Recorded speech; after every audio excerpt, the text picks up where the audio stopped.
जो मुजफ्फरपुर में पढ़ा था, वो पढ़िएगा जो आपने भागलपुर में पढ़ा था। सब फरमाइश लोग बच्चे हमारे लिख के लाते हैं और शोरा हजरात से पढ़वाते हैं, मगर कोई ये कहने वाला सामने नहीं आता कि हज़रत हमारे माशरे में ये कमी है, इस चीज़ पर खिताब कीजिएगा। हमारे बच्चों में ये कमी है, इस पर बोलिएगा। कोई ऐसी जुर्रत दिखाते भी नहीं है, शौक़ भी नहीं रहा। अब तो तकरीर भी बरकतन लोग सुनते हैं कि यार लोग क्या कहेंगे, 5-5 नातखानी हो गई, अगर एक भी तकरीर नहीं होगी तो लोग क्या कहेंगे। तो चलो एक तकरीर कम से कम करवा दो, ताकि ये ना कहा जाए कि भाई तकरीर भी नहीं हुई। अल्लाह खैर फरमाए। आपसे मेरी गुजारिश है कि जलसों का वक़ार जो मजरूह हो रहा है, इसको आप और हम बचाएं। जलसों से दिलचस्पी लोगों की जो कम हो रही है, उसकी एक बुनियादी वजह यह भी है कि जलसों से लोगों को लगता है कि हमें कुछ मिल नहीं रहा है, इसलिए हम अपना वक्त वहाँ ज़ाय नहीं करना चाहते, ताकि हम उनको कुछ दें, बेहतर लगे तो हमारी आवाम, हमारी कौम, हमारे बच्चे दिलचस्पी से जलसा में जाएं, तकारीर पे तवज्जो दें, उलमा इकराम के बयानात पे तवज्जो दें।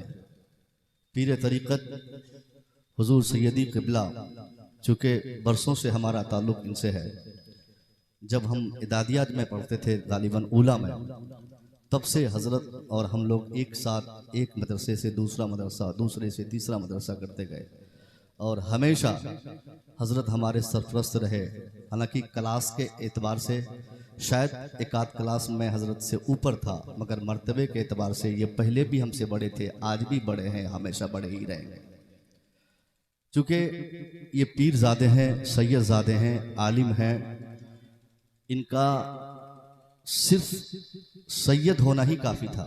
ये आलिम नहीं भी होते, पीर नहीं भी होते, तो इनके एहतराम और इनकी इज्जत के लिए सिर्फ इतना काफ़ी था कि ये सैयदज़ादे हैं। मगर अल्हम्दुलिल्लाह सैयदज़ादे भी हैं, आलिम रब्बानी भी हैं और पीर साहब भी हैं, पीरज़ादे भी हैं। तो इतने फ़ज़ाइल व कमालात को एक साथ लेकर चलने वाली शख्सियत का नाम हुजूर सैयदी क़िबला सैयद नज़र आलम साहब है।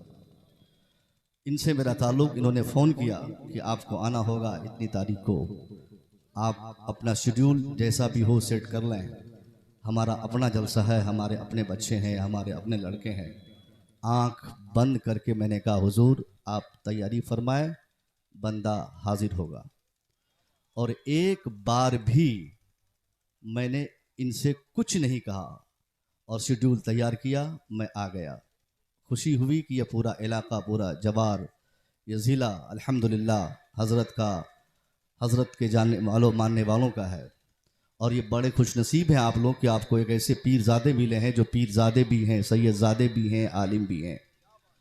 वरना तो पीरों की कमी कहाँ रह गई अब इस ज़माने में। हर जलसे में 5, 7, 10 पीर लोग बन के चले जाते हैं। पीर बनना बड़ा आसान है, पीर से मतलब नहीं है, मगर पीर अगर आलिम भी हो तो उसके तरीक़त पर हुस्न आ जाता है। अगर वो आलिम हो तो उनका इल्म इस बात की गवाही देने के लिए काफ़ी होता है कि वो पीर साहब अपने मुरीदों को बहुत हद तक अपने कंट्रोल में रखेंगे। सैयद साहब क़िबला, इनकी फ़जीलत ये है कि साहब इनके ख़ानदान वालों का ये महीना कसरत से आपने उलमा किराम से इनके ख़ानदान वालों का तज़किरा सुना। सैयदज़ादे की फ़जीलत पर अभी बहस हो रही थी फेसबुक पर 2-4-10 दिन पहले, चूँकि उलमा किराम बहुत कसरत से यहाँ पे है, समझ रहे होंगे। किसी का मानना था कि आलिम बड़े होते हैं, किसी का मानना है सैयद बड़े होते हैं। मैं 2 जुमला देता हूँ आपको, आप फैसला कर लीजिएगा कि बड़ा कौन होता है। आलिम, मैं उस तनाजुर में बोल रहा हूँ जो आलिम ज़बरदस्ती भी कोई आलिम बन सकता है। आलिम बनना ये मेहनत पर डिपेंड करता है। 50 साल की उम्र में एक आदमी हिफ्ज़ करना चाहेगा, हाफिज़ बन जाएगा। 50 साल में एक आदमी मेहनत करके आलिम बन सकता है। आप मेहनत करेंगे, 10 साल खूब मेहनत कीजिए, IAS बन जाएंगे। UPSC का एग्ज़ाम क्रैक करने के लिए मेहनत की ज़रूरत पड़ती है, आलिम बनने के लिए मेहनत की ज़रूरत पड़ती है। यानी आलिम बनना, मुफ्ती बनना, ये सब मेहनत पर डिपेंड करता है। मगर दुनिया भर के आलिम मिलकर भी ये चाहें कि चलो हम सब लोग मिलके एक एक सैयद बना देते हैं, ऐसा मुमकिन ही नहीं होता है। सैयद ये अल्लाह अपने फजल कमाल से सैयद के घर से पैदा फरमाता है। इसका ताल्लुक अल्लाह की ज़ात से है। अल्लाह मेहरबानी फरमाता है, किसी औलाद रसूल के घर से ही औलाद रसूल को पैदा फरमाता है। ये और बात है कि जिस पर अल्लाह अपना फजल फरमाता है उसे फ़क़ीह बनाता है। वो आलिम रब्बानीन होते हैं, मगर आलिम सू की मैं बात कर रहा हूँ। ताहिर गयावी भी आलिम है, क्या अल्लाह की मेहरबानी उस पर है, वो ज़बरदस्ती या इल्म हासिल किया। ऐसे बहुत सारे नाम हैं। तो हमारे हज़रत एक आलिम भी हैं, सैयदज़ादे भी हैं, इसलिए इनकी अहमियत और फजीलत बहुत ज़्यादा है। इनके ख़ानदान का एहसान हम पर है। आज अगर मस्जिदों से अजान की आवाज़ आ रही है, एहसान इन्हीं के ख़ानदान का है। आज अगर 5 वक्त बाज़ाब्ता हमारी मस्जिदों में नमाजें होती है, एहसान इनके घर वालों का है। आज अगर हम इस्लामिक तशख़्ख़ुसात के साथ अपने माशरे और समाज में ज़िंदा है, तो एहसान अली की औलाद का है। अगर आज एक मुसलमान अपने को मुसलमान कहलवाने में फ़ख्र महसूस करता है और ये बताता है कि हमारा मज़हब मुहज़्ज़म मज़हब है, तो इस इस्लाम मज़हब को मुहज़्ज़ब बनाने में अगर सबसे अहम किरदार और रोल किसी एक ख़ानदान और कबीले का रहा है, तो सरकार मौला अली की औलाद का ही की खिदमत है और उन्हीं का नतीजा है जो इस्लाम इस हुस्न के साथ हमारे माशरे में है। इस चीज़ का एहसास हर हाल में एक मुसलमान को होना चाहिए। आप नहीं समझना चाहते, आपने और हमने ढोल और ताशे और तमाशे में इस महीने की अजमतों को फरामोश कर दिया, मगर इसी हिंदुस्तान का एक बहुत बड़ा स्कॉलर, लीडर, एक बहुत बड़ा मुफक्किर, जिसे मैं आज़ाद भारत का सबसे ज़्यादा पढ़ा लिखा इंसान समझता हूँ, आज़ाद भारत का सबसे बड़ा पढ़ा लिखा लीडर समझता हूँ, लीडर मैं कैद लगाता हूँ, लीडर समझता हूँ, जिसे मिस्टर गांधी कहते हैं। मैं उनकी कई किताबें मैंने पढ़ी, उनका कई मैंने लेख पढ़ा, उनकी मैंने फिक्र पढ़ी, मैं उनको जानता हूँ भली भांति। वो मिस्टर गांधी जो अफ्रीका से लेकर हिंदुस्तान तक, गौर से सुनिएगा एक एक बात, अफ्रीका से हिंदुस्तान तक कई महाज पर कई जिहतों से उसने हिंदुस्तान की आज़ादी दिलाने के साथ साथ कई सामाजिक ऐसा काम करके तहरीक चलाकर उसने इनकलाब लाने की कोशिश की, जिसे किताबों में लिखने वालों ने लिखा है, आप पढ़ सकते हैं। अफ्रीका में वो बैरिस्टर बना, वहाँ बैरिस्टरी किया, हिंदुस्तान आया, अंग्रेज़ों को भागने पर मजबूर किया उस बंदे ने। जब ये भारत आज़ाद हुआ, उसके पास 10-20 लोग आ गए और कहने लगे कि जनाब अब तो ये हिंदुस्तान आज़ाद हो गया, जिनको जहाँ जाना था वो चले गए। अब हम लोग की फरमाइश ये है कि आप चूंकि फादर ऑफ नेशन है, राष्ट्रपिता है, आप 2-4 लाइन संविधान में अलग से ऐड कर दीजिए। आप लिख दीजिए कि भारत में इस्लाम की तबलीग ना हो, भारत में नमाज ना पढ़ी जाए, इस हिंदुस्तान में अजान न दी जाए, हिंदुस्तान में नमाज की तबलीग ना हो, यहाँ कुरान की बात न की जाए। गांधी ने पूछा, भाई तुम लोगों को इस्लाम से परेशानी क्या है? लोगों ने कहा कि मुझे एतराज है, मुझे इस्लाम पर ऑब्जेक्शन है। कहा क्यों? कहा इसलिए ऑब्जेक्शन है, मेरा मानना है कि इस्लाम कत्ल क़िताल की बात करता है, इस्लाम जुल्म फैलाता है, इस्लाम ज्यादती को प्रमोट करता है, इस्लाम खून रेजियों को प्रमोट करता है। गांधी ने कहा ठीक है, मैंने तेरी बात सुन ली, अब मैं झटके में आकर जवाब नहीं दे सकता, पहले मुझे भी अपने एंगल से इस्लाम पढ़ लेने दो, क्योंकि ये पढ़ा लिखा नेता है। ऐसा नहीं कि जो 10 आदमी आकर कोई बात सुना दिए, कलम उठा के हम लिख दिए कि चलो हिंदुस्तान से इस्लाम का खात्मा हो जाए। गांधी ने कहा नहीं नहीं, अभी मैं ये नहीं लिख सकता कि हिंदुस्तान में इस्लाम ना रहेगा, बल्कि पहले मुझे भी तो इस्लाम पढ़ने दो। गांधी बेचैन हो गया, ये जानने की उसको उनके अंदर ख्वाहिश पैदा हो गई कि साहब इस्लाम है क्या। वो सोते उठते जागते बैठते हमेशा यही सोचता, what is Islam, what is given in Islam, what is divided in Islam. ये इस्लाम है क्या, ये इस्लाम देता क्या है, ये इस्लाम पढ़ाता क्या है, ये इस्लाम बांटता क्या है। इसी फिक्र में मिस्टर गांधी कई रात गुजारा। उसके बाद चंद किताबें इस्लाम से रिलेटेड उसने मंगाई, अंग्रेजी अनुवाद की वो किताबें मंगाकर वो इस्लाम पर स्टडी शुरू किया। पढ़ता चला गया, पैगंबर इस्लाम की जिंदगी को गौर से पढ़ा, फिर आपके चारों कैलिफ्स, चारों खुलफा की जिंदगी को पढ़ा, हजरत सिद्दीक अकबर की लाइफ पढ़ा, हजरत फारूक आजम की लाइफ को पढ़ा, उस्मान गनी की जीवनी को पढ़ा, हजरत मौला अली की जीवन शैली को पढ़ा, उसके बाद हजरत इमाम हसन को पढ़ा, इमाम हुसैन को पढ़ा। पढ़ते पढ़ते इमाम हुसैन की जिंदगी पढ़ते पढ़ते जैसे करबला तक पहुंचा है, उसने अपना मुताला बंद किया, कलम उठाया, चीख निकली, आवाज उसने लगाई, कहां गए वो लोग जो अभी से चंद दिन पहले मेरे पास आकर ये शिकायत किए थे कि मैं हिंदुस्तान से इस्लाम को हटा दूं, मिटा दूं, भगा दूं, मुसलमानों को रहने की इजाजत ना दूं, ऐसा कुछ संविधान में लिख दूं। वो लोग मेरे पास आए, मैं कई दिनों की मेहनत के बाद, इस्लाम की स्टडी के बाद मैंने जो नतीजा निकाला है वो सुनने को तैयार हो जाओ। गांधी ने आवाज लगाई और गांधी कहता है कि I think that the progress of Islam does not depended on the use of sword. Sword अंग्रेजी में तलवार को कहते हैं। गांधी ने कहा, दुनिया वालों, तेरा मानना है, तेरा मामला यह है, तूने इस्लाम को पढ़ा नहीं है। ये तेरी कजफिक्री का नतीजा था कि तूने इस्लाम को गलत तरीके से मेरे सामने पेश किया। मैं कई महीने की मशक्कत के बाद जब मैंने इस्लाम का स्टडी किया है, मेरा रिजल्ट सुनो, मेरा नतीजा सुनो, इस्लाम है क्या? गांधी कहता, आई think that the progress of इस्लाम, कहता है मेरे हिसाब से इस्लाम की तरक्की, इस्लाम की बहारें, इस्लाम की सरबलंदी, इस्लाम जो आज डेवलप कर रहा है, इस्लाम के इस डेवलपमेंट में तलवार का कोई अमल दखल नहीं।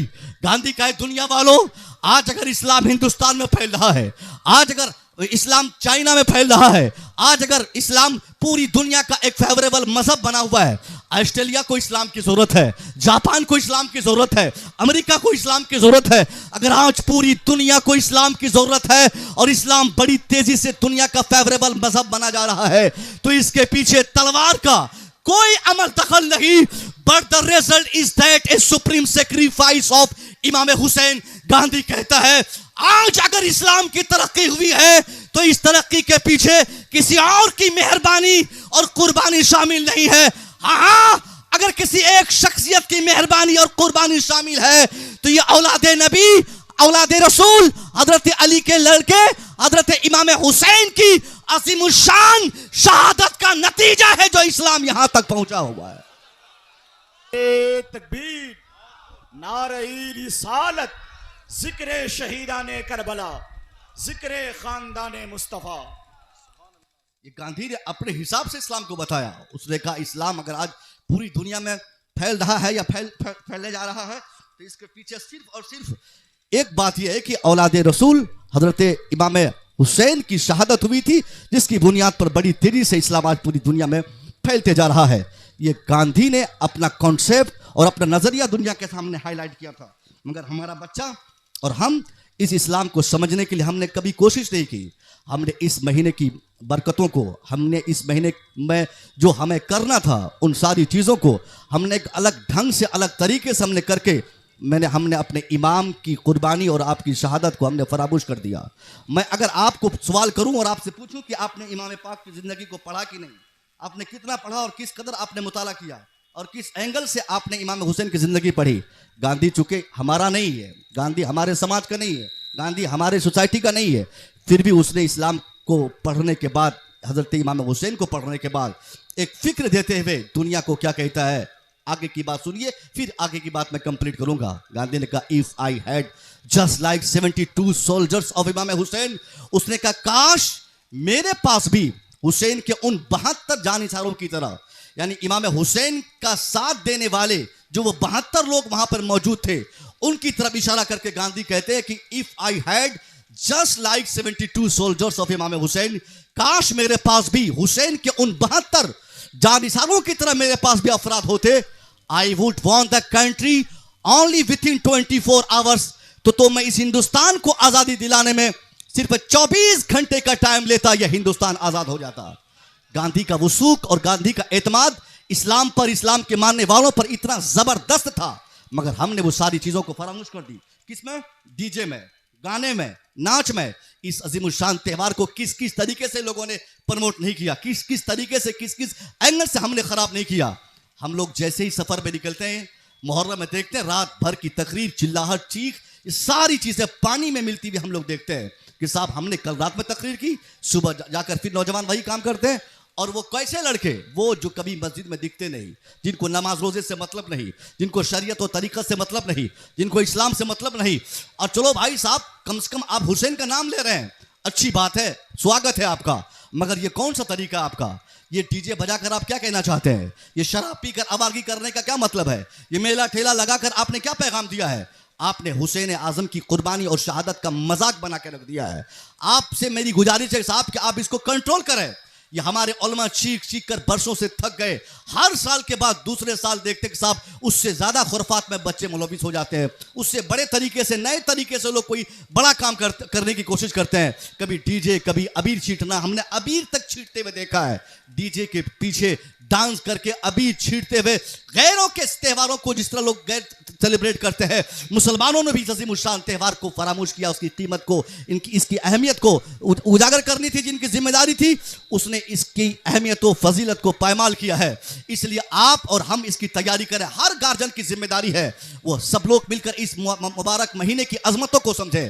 कसरत से इस महीने में आप कुरान खानी करें, दूसरों को आप खिलाएं पिलाएं, गरीबों में पैसे बांटे, गरीबों में दवाइयां बांटे, खाना बांटे, शरबत बांटे। ये सारा काम करना चाहिए आपको, मगर ये कोई नहीं करता। करता क्या है? वही डुगडुगी, वही ढोल, वही ताशे, वही तमाशे, वही साहब लाठी खेलने के नाम पर वो हम हॉर्न बजा देते हैं, उसमें मनहूस तरीके से कोई गाना चलता है और वो गाना चलाकर वो आदमी उस पर डांस करता है। यही हुसैनियों की पहचान है? नहीं नहीं, ये हुसैनियों की अलामत नहीं है।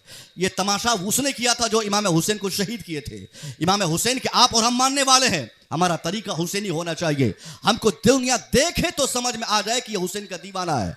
दुनिया की सारी कौमें अपने मजहब के उसूल से ज्यादा, दुनिया की अक़वाम अपने मजहब के ज़ाब्ते से ज्यादा अपने मजहब के अमल करने वालों के आमाल से दुनिया में लोग पहचाने जाते हैं। यानी दुनिया को इससे कोई मतलब नहीं कि हमारी किताबों में क्या लिखा है, हमारा ज़ाब्ता क्या है, हमारा उसूल क्या है। हाँ, दुनिया को हमारे आमाल से मतलब है, हमारे व्यवहार से मतलब है, हमारे कर्तव्य से मतलब है, हमारे काम धंधे से मतलब है। दुनिया को यह नहीं मालूम कि बुखारी शरीफ में मुसलमानों को किस तरीके से रहने की तलकीन की गई है।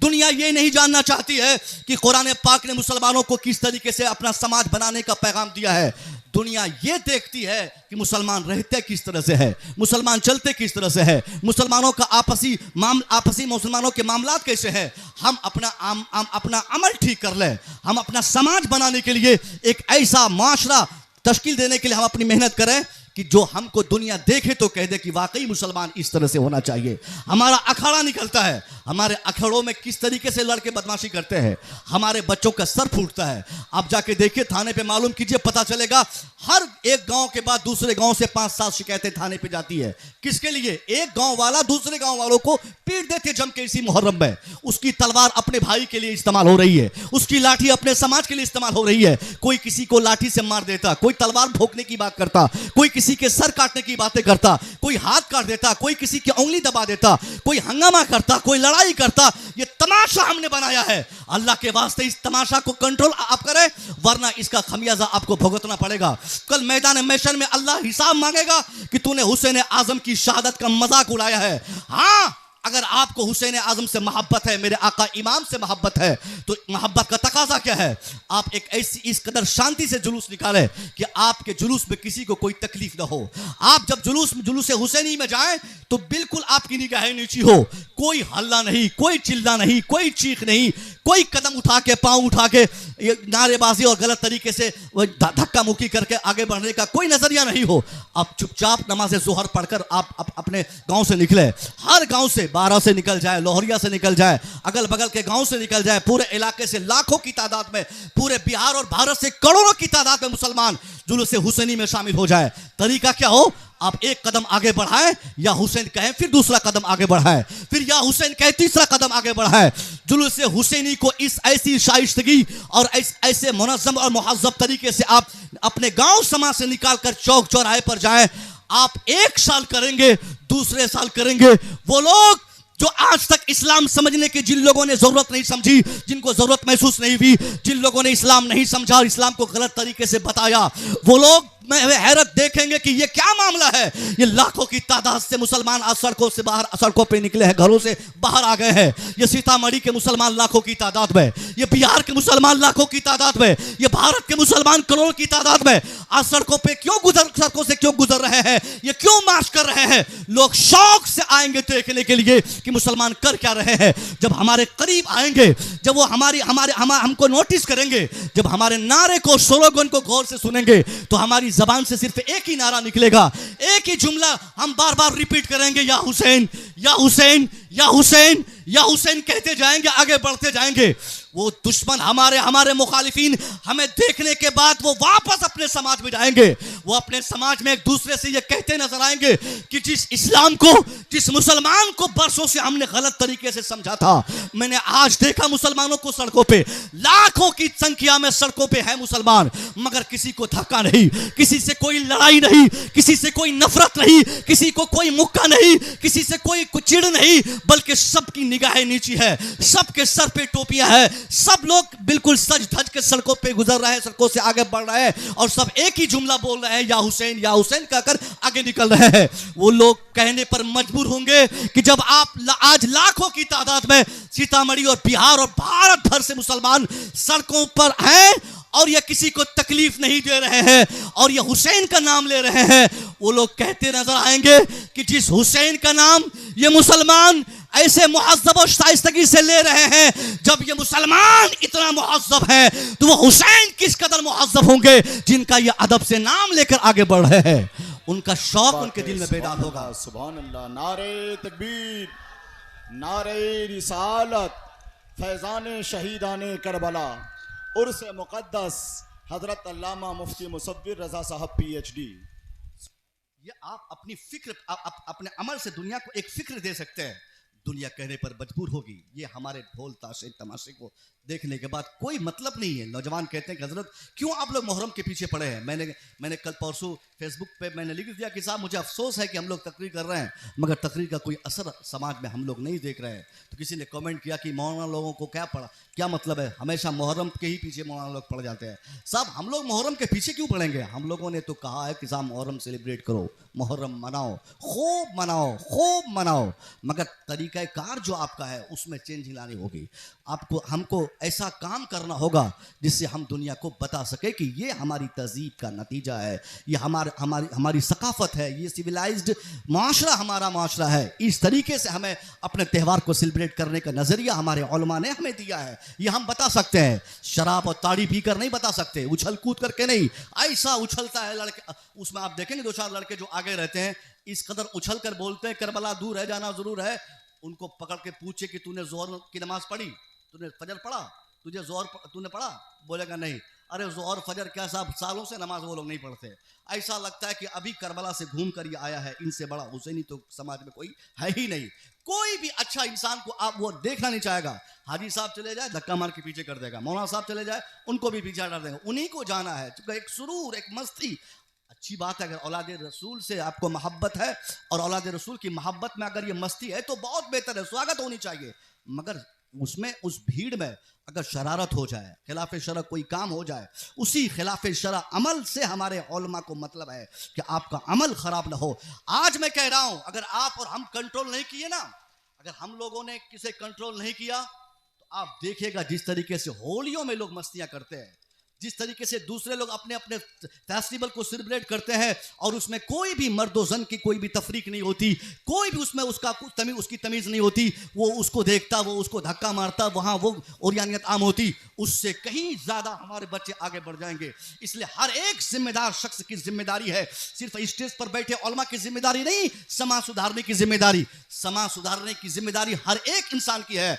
आपको, हमको, सबको अल्लाह के रसूल ने हमें एक रिस्पॉन्सिबल बनाया है। मन रआ मिनकुम मुनकरन फलयुगय्यिरहु बियदी। हुजूर ने फरमाया समाज का कोई व्यक्ति जब कहीं गलती करे, कोई गलत काम करने के लिए आगे बढ़े, फलयुगय्यिरहु बियदी, you must change that evil by the power of his hand. सरकार ने फरमाया तो तुझे चाहिए कि तुम अपने हाथ की ताकत का इस्तेमाल करें, यानी मारना भी पड़े तो हमें मारना होगा तो मार दें, पीटे लड़कों को। मैंने कल की तकरीर में बताया कि आप लोग क्या चाहते हैं कि हम लोग क्या सिर्फ स्टेज पे खिताब करते, स्टेज से बोलते हैं, आप लोग को में कोई असर नहीं।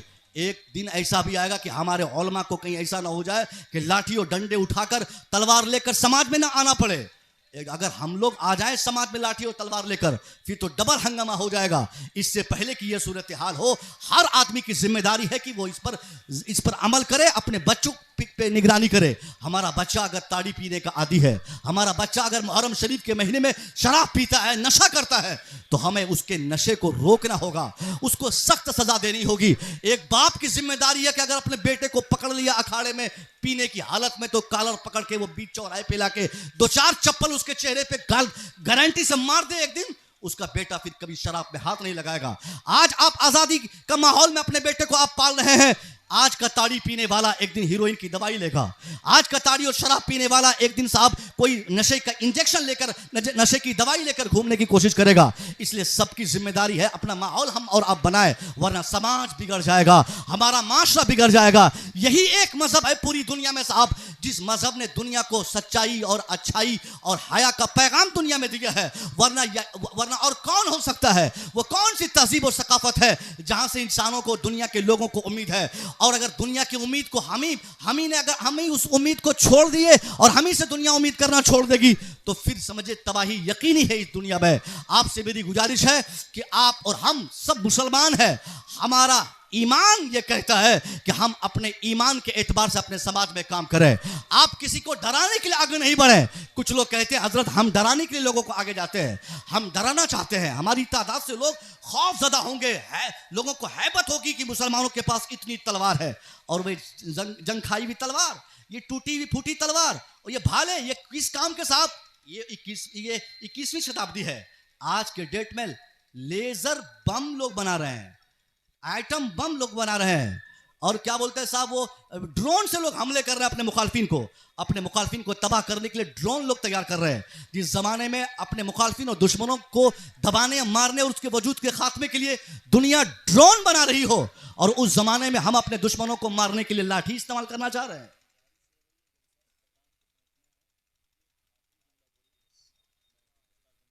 अच्छा,